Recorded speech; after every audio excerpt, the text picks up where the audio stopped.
Marlene, John, what vision do you have for the future of our field?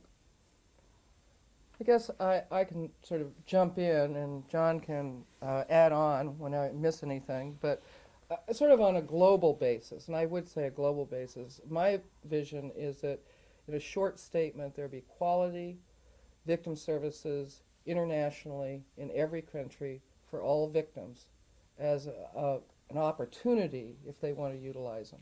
Victim services and victim rights, which I believe will involve not only clearly bringing our standards up in the United States and implementing laws where they exist and providing services here on that basis, but it also means broadening our view of providing technical assistance and training in other countries, helping them establish laws and the like. I can't help but be aware of the fact that our global community, as we all know, is shrinking, and more people are traveling. And if you are a victim, say, in South Africa as a United States citizen, I would like to see in South Africa the same services available as you would have in your own jurisdiction here. We have a long way to go in equalizing services across state boundaries and equalizing rights in this country, but we have a far greater way to go in trying to make this clear that the world is bound together in this. I don't believe it's an unrealistic vision because much of Europe has good victim services, although they're usually restricted to victims of crime. And I think that victims of crisis of any type should have those available as well. And there's good victim services in Australia, and there's a beginning network in Japan, and there's great victim services in New Zealand and the United Kingdom and Canada. But there's a whole lot of the rest of the world that hasn't even begun to see the challenges ahead of them. One of the reasons I'm uh, proud of Nova, proud of Marlene, proud of our movement is that for us it is natural to work and be concerned about the surviving victims of the genocide in Rwanda. That the things that motivate and animate us are universal.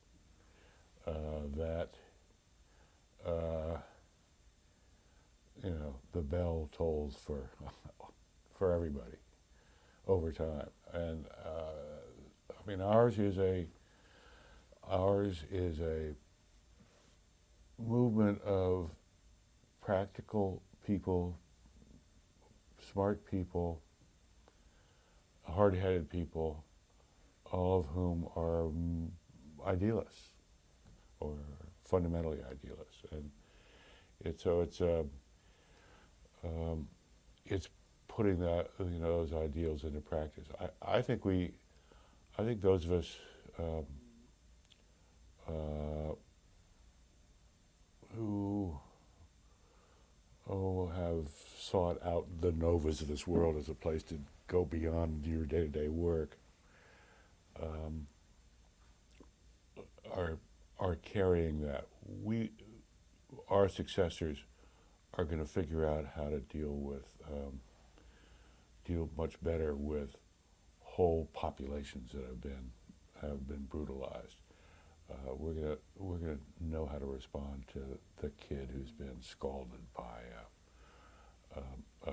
a drunken parent better, and I think we're gonna someday see a merger of our concern about victim services with crime and violence and mayhem prevention down the road, and it'll be natural for us to take up the cause of making my neighborhood more peaceful, in which victim assistance is part of a natural um, response to peacemaking in that sense. Um, but I don't think any of this is automatic. I give Marlene a lot of credit for reminding us of our larger duties to the world. She was involved with the World Society of Victimology at the same time she was starting Nova, and has been on its board, and it's responded to the Kobe earthquake in Japan at their invitation, and responded to a request to come to Rwanda to help deal with the after effects of killing 1 million people there at a pace faster than the worst days of the Holocaust in Europe. So again, I think part of my vision has been sustained by the accident of this woman.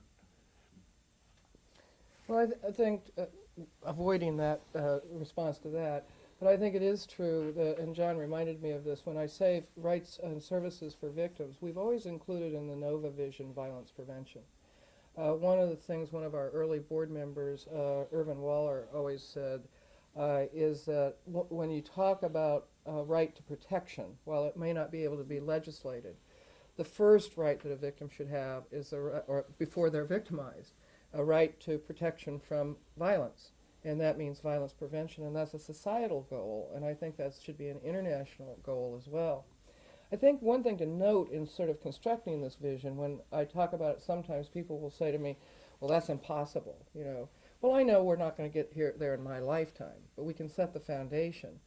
But it's true that there has been already steps taken. For instance, based on what the United States did in establishing state bills of rights in 1980 and 1981 and then through the years, that was the genesis of the passage of the International Declaration on the Principles of Justice for the Victims of Crime and Abuse of Power. That's a huge impact on the world. I mean, that document itself became and the efforts to implement it is the reason why New Zealand has a great set of services today, is because they were trying to implement that international declaration. It's the reason that motivated Australia to do that. There were services in the United Kingdom in the 70s, the same as in the United States, but a lot of the programs in Europe came on board because of that international declaration. So there's a huge power that we can start things in process. There's already an effort to develop networks and to even have possible international exchanges between victim service providers here and victim service providers there, because we can learn a lot from each other. One of the things that in looking at how we see the victim's role in the criminal justice system that helped me clarify some of the things that we could ask for as victim rights was learning about the partie civile in France, was recognizing in Finland that one of the reasons that I had trouble talking to my Finnish colleagues when I was talking to them about victim impact statements is they have a routine right in Finland for the victim to speak. And that's why they couldn't understand my passionate for victim rights impact statement. What are you talking about? And finally I came over that barrier. They had already had it. So those kinds of things can be really mutually beneficial and also help us with constructing this long-term vision.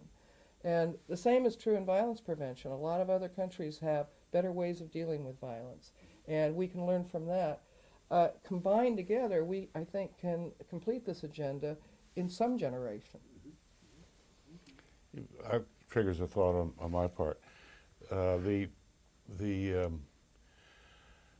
that we're sort of culturally bound to say, gee, giving the victims a voice at sentencing is an exciting new idea when it's built into many justice systems reminded me of another issue. In the United States, we assume that prosecutors have discretion over whether or not to file charges. That's not a presumption shared in Britain or the continent. There's a reach of victim rights which we won't be able to get to in our generation, but will be on the agenda. I think victims should have a right to a decent, competent law enforcement response to reported crime, and they don't get it all the time. They don't have a right to see to it that charges are filed and brought where there's a threshold of a probable cause that a crime took place. We don't have that now. I was talking with former prosecutors on our board this past few days, and he reminded me from his own experience, and I was reminded, Marlene and I did a tour of victim service programs in the mid 80s and went to Indianapolis, where we came to the victim service program in the police department on a morning when two of the advocates who'd been up all night were reporting to the boss with whom we were meeting. And they think they did a nice job with the rape victim they'd been working with that night. But they were close to the point of tears because they knew that her assailant, who was identified was arrested by the cops, was not going to be prosecuted because she was a prostitute and he was the John. And the prosecutor at that time just didn't prosecute those cases for fear that a jury would let him walk and bring down his 98% conviction record. Well, some of that still goes on. Less now, thanks to the victims movement. But I think part of our vision is to say decent prosecution, decent law enforcement investigations, decent conduct on the part of the justice system, in addition to giving the victims consideration. And I just as a final note for me, but it's I think what the other part of when we say quality victim services and rights internationally involves not only training and educating and working with prosecutors and police and all this, but and providing violence prevention. It also means, as the world turns, if you will, that we have to enlarge our vision of what those rights should be, and probably enlarge our vision of what victims we're going to serve. I mean, we wouldn't have probably predicted 15 years ago or maybe 20 years ago that we would be dealing in an age where there's a real need to begin to look at victims of cybercrime. We didn't envision that. That's an evolution. So we may be looking at more and more, depending on how the political philosophy goes in the world, but what about victims of environmental crime? Who can be damaged by disasters or oil spills or whatever.